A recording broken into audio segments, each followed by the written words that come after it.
Hello friends, இன்றைக்கி நம்ம இந்த என்ன பார்க்க போகிறோம்னா, ரொம்ப நாள் கழித்து வந்திருக்கும் ஒரு அற்புதமான ரயில்வே துறை வேலைவாய்ப்பு தான் பார்க்க போகிறோம். அதை பற்றி பார்க்குறதுக்கு முன்னாடி இது வரைக்கும் யாரெல்லாம் நம்மளோட டெலகிராம் சேனலில் ஜாயின் பண்ணலையோ அவங்களாம் ஜாயின் பண்ணிக்கோங்க. அதுக்கான லிங்க்கை நான் கீழே டிஸ்கிரிப்ஷனில் கொடுத்துருக்கேன். அதை கிளிக் பண்ணி ஜாயின் பண்ணிக்கோங்க. இந்த ஜாப்புக்கான எஜுகேஷன் குவாலிஃபிகேஷனை பொறுத்த வரைக்கும் நீங்கள் 10th 12th டிப்ளமோ டிகிரி என்ன படித்தாலும் எலிஜிபிள் தான். மினிமம் 10th பாஸ் பண்ணியிருக்கணும் கம்பல்சரியாக. சேலரியை பொறுத்த வரைக்கும் 19,900 81,000 கொடுக்காங்க. அதுபோக அலவன்சஸும் உண்டு. இது ஒரு பெர்மனன்ட் ஜாப் தான். இந்த ஜாப்க்கான வேகன்சிஸை பொறுத்த வரைக்கும் 5,600 வேகன்சிஸ் இவங்க சொல்லியிருக்காங்க. ஃப்ரெஷர்ஸும் எலிஜிபிள் தான். இந்த ஜாப்க்கு அப்ளை பண்ணுறதுக்கான கடைசி டேட் என்றைக்குன்னா February மாதம் 19ஆம் தேதிக்கு இந்த ஜாப் அப்ளை பண்ணுற மாதிரி இருக்கும். இதில் இதுக்கு நம்ம ஆன்லைன் மோடில் மட்டும்தான் அப்ளை பண்ணுற மாதிரி இருக்குது.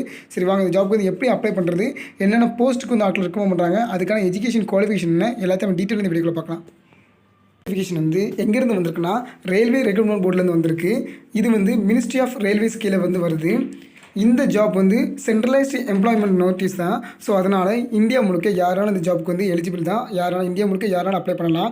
இவங்க என்ன போஸ்ட்டுக்கு ஆட்கள் ரெக்கமெண்ட் பண்ணுறாங்கன்னா, ஏஎல்பி, அதாவது அசிஸ்டன்ட் லோக்கோ பைலட்டுங்கிற போஸ்ட்டுக்கு ஆட்கள் ரெக்கமெண்ட் பண்ணுறாங்க.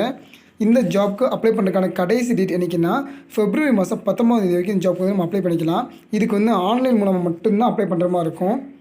இந்த ஜாப்க்கு அப்ளை பண்ணுறதுக்கான நோட்டிஃபிகேஷன் என்னிலேருந்து ஸ்டார்ட் ஆகுதுன்னா, 20ஆம் தேதி ஜனவரியிலேருந்து ஸ்டார்ட் ஆகுது. அதுலேருந்து February மாதம் 19ஆம் தேதி வரைக்கும் நம்ம இந்த ஜாப்க்கு அப்ளை பண்ணிக்கலாம். வேகன்சிஸை பொறுத்த வரைக்கும் இது மொத்தம் 5,696 வேகன்சிஸ் இருக்குது. அதாவது ஆல் ஓவர் இந்தியாவில் உள்ள எல்லா வேகன்சிஸும் மொத்தமாக சேர்த்து 5,696 வேகன்சிஸும் மொத்தமாக வருது. ஏஜ் லிமிட்டை பொறுத்த வரைக்கும் 18 வயசுலேருந்து 30 வயசு வரைக்கும் உள்ளவங்க இதுக்கு எலிஜிபிள். இதுக்கான ஸ்டார்டிங் இனிஷியல் பே பொறுத்த வரைக்கும் 19,900 இருக்குது. அது போக அலவன்சஸும் உண்டு. ஸோ மொத்தமாக சேர்த்து உங்களுக்கு ஒரு 25 கிட்டே வந்துடும் ஸ்டார்டிங்லேயே.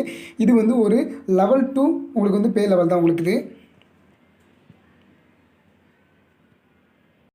இந்த ஜாபை பொறுத்த வரைக்கும் கண்டிப்பாக உங்களுக்கு ஃபிசிக்கல் ஃபிட்னஸ் கண்டிப்பாக இருக்கணும். அதுக்கு கண்ணு கண்டிப்பாக இருந்தே ஆகணும். அதனால் டிஸ்டன்ஸ் விஷனை பொறுத்த வரைக்கும் 6/6 இருக்கணும். வித்தவுட் கிளாஸ், அதாவது ஒவ்வொரு கண்ணிலையும் இருக்கணும். அது போக நியர் விஷன் பொறுத்த வரைக்கும் ஒவ்வொரு கண்ணிலையும் 0.6 உங்களுக்கு கிளாஸ் இல்லாமல் உங்களுக்கு தெரியணும். அது போக இன்னும் நிறைய டெஸ்ட்ஸ்லாம் பாஸ் பண்ணணும். அதாவது colour vision, binocular vision, field of vision, night vision, இந்த மாதிரி நிறைய எக்கச்சக்க இதெல்லாம் இருக்குது. அதெல்லாம் உங்களுக்கு கண்டிப்பாக உங்களுக்கு தெளிவாக இருக்கணும். இதுக்கான எஜுகேஷன் குவாலிஃபிகேஷனை பொறுத்த வரைக்கும் நீங்கள் கம்பல்சரியாக எஸ்எஸ்எல்சி முடிச்சுக்கணும். எஸ்எஸ்எல்சி முடிச்சுட்டு ஐடிஐ படிச்சிருக்கணும். அதாவது என்சிபிடி இல்லை எஸ்சிபிடி சர்டிஃபிகேட் கண்டிப்பாக வச்சுருக்கணும். அதுலேயும் ஃபிட்டர், எலக்ட்ரிஷியன், இன்ஸ்ட்ருமெண்ட் மெக்கானிக், அதுக்கப்புறம் மில் ரைட், அது அப்படி இல்லைனா மெயின்டெனன்ஸ் மெக்கானிக், இல்லை மெக்கானிக்கில் ரேடியோ அண்ட் டிவி, இந்த மாதிரி இதில் இந்த மாதிரி செக்டார்ஸ்க்கு நீங்கள் கண்டிப்பாக படிச்சிருக்கணும் அப்படின்னு சொல்லியிருக்காங்க. ஒருவேளை அது இல்லைனாலுமே நீங்கள் 10th முடிச்சுட்டு நீங்கள் ஏதாச்சும் அப்ரெண்டிஸ் முடிச்சிருந்தாலுமே நீங்கள் இதில் நீங்கள் எலிஜிபிள் தான். அப்படி இல்லைனாலுமே நீங்கள் 10th முடிச்சுட்டு, அதாவது அந்த அப்ரெண்டிஸ் முடிச்சுக்கணும். அப்படி இல்லைனா 10th முடிச்சுட்டு நீங்கள் டிப்ளமோ படிச்சிருந்தாலும் இதுக்கு எலிஜிபிள் தான். டிப்ளமோலையும் நீங்கள் மெக்கானிக்கல், எலக்ட்ரிக்கல், எலக்ட்ரானிக்ஸ், அப்படின்னா ஆட்டோமொபைல் இன்ஜினியரிங் நீங்கள் படிச்சிருக்கணும்னு சொல்லியிருக்காங்க.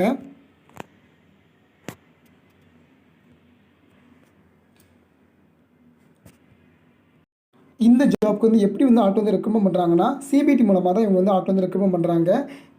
அதுக்கப்புறம் ஃபிசிக்கல் ஃபிட்னஸ் இருக்கும். ஃபஸ்ட்டு கம்ப்யூட்டர் பேஸ்ட் எக்ஸாமும் அதுக்கப்புறம் ஃபிசிக்கல் ஃபிட்னஸ் இருக்கும். இதை பொறுத்து தான் ஆட்கள் ரெக்கமெண்ட் பண்ணுறாங்க. எக்ஸாமினேஷன் ஃபீஸை பொறுத்த வரைக்கும் SC, ST, ex serviceman, female, transgender, அடுத்து மைனாரிட்டி, இவங்க அடுத்து எக்கனாமிக்கலி பேக்வர்ட் கிளாஸ், இவங்களுக்குலாம் அப்ளிகேஷன் ஃபீயை பொறுத்த வரைக்கும் 250 rupees சொல்லியிருக்காங்க. அது போக பேலன்ஸ் இருக்க எல்லாருக்குமே ஆல் கேண்டிடேட்ஸ்க்கு 500 rupees அப்ளிகேஷன் ஃபீயை சொல்லியிருக்காங்க.